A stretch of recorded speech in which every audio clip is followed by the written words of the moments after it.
It was a really cool weekend this past weekend.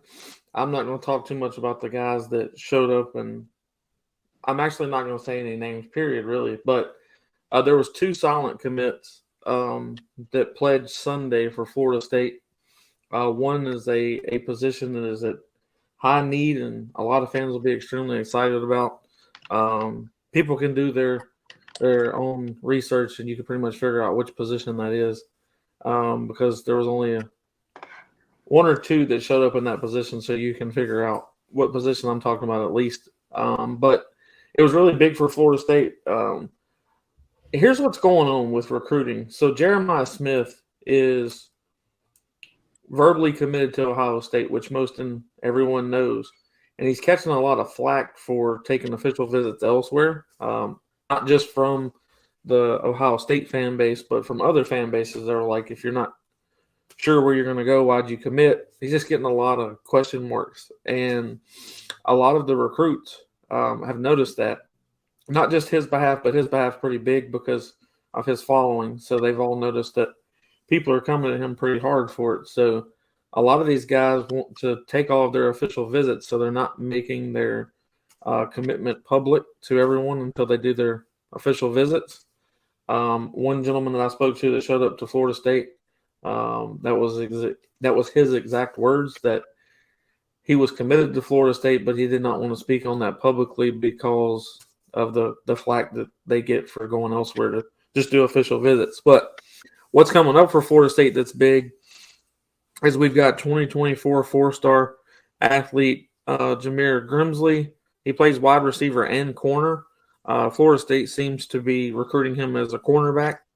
He'll be here June 11th through the 13th. We've got 2024 four-star cornerback Kai Bates. He's on his official visit for June 11th through the 13th.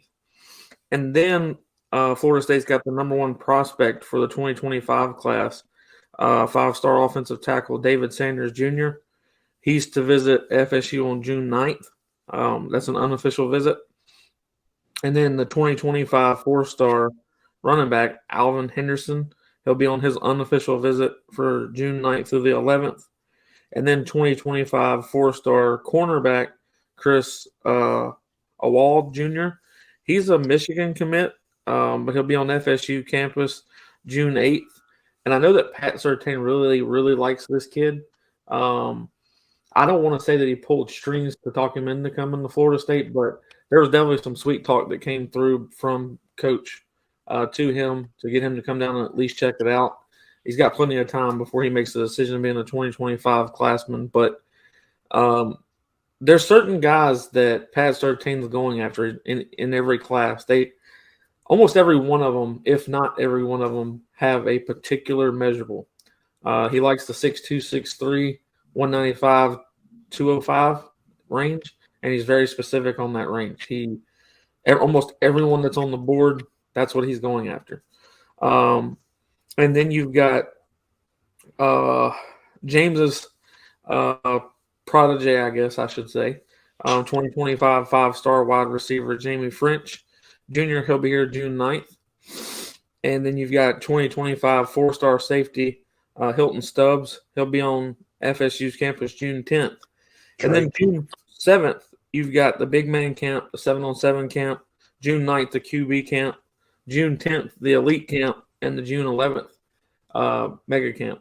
So Florida State's been extremely busy. They were at a camp this past weekend, and now we're fixing to run into the 7th, 9th, 10th, and 11th, all being really big camps, especially that mega camp. There'll be quite a few recruits show up from all different classes.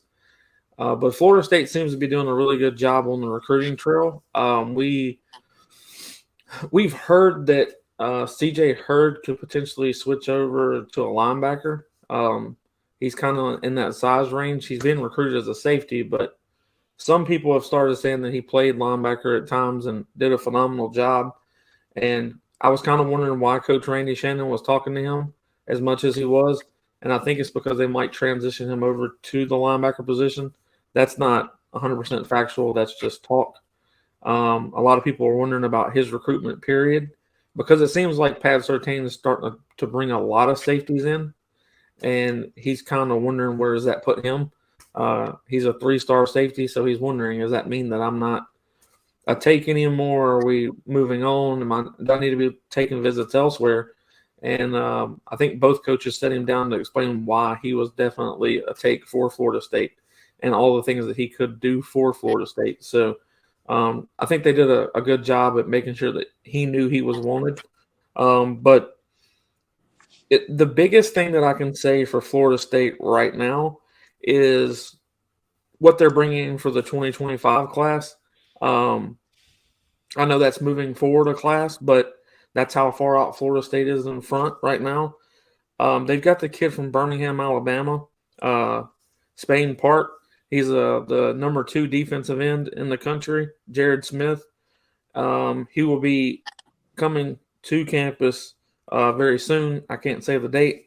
And then the number 1 defensive end, Zion Grady, will also be coming to campus.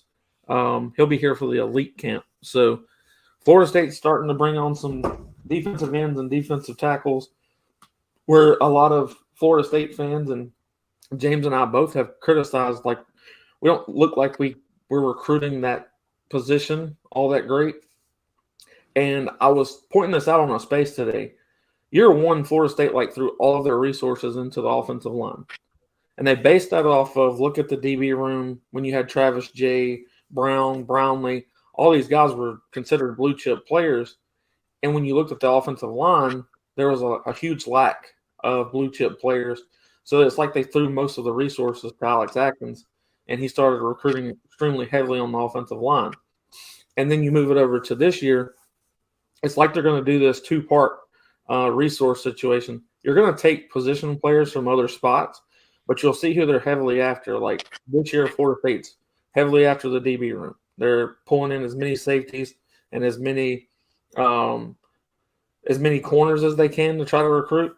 And then on the opposite side of the ball, they're pulling in, I think we've got 4 or 5 total wide receiver recruits that are verbally committed, and we're steadily recruiting that position. We haven't slowed down at all. We haven't stopped. We've got Jeremiah Smith that's coming on June 19th as a solo visit. What I mean by that is he's coming on a Monday, and it's just for him. Like, this is all about him. So you've got JoJo Trader that's going to do something similar later on in this month. And both of those are top wide receivers, Jeremiah Smith being the number 1. Not sure where JoJo falls, but he's not very far from the very top of the list. So I don't know if some of these guys are wondering in the wide receiver room that if we land one or both of these guys, if like the Amari and there's another one, but I don't know if they're going to stick around for Florida State if we do land those guys, because they'll feel like they're being over-recruited, and that position's not necessarily a take for them anymore. Because I started noticing from both of them they're starting to take official visits elsewhere. But I was trying to let Florida State fans know that that's not a bad thing necessarily. Like, if we can take everyone, we would, but we can't.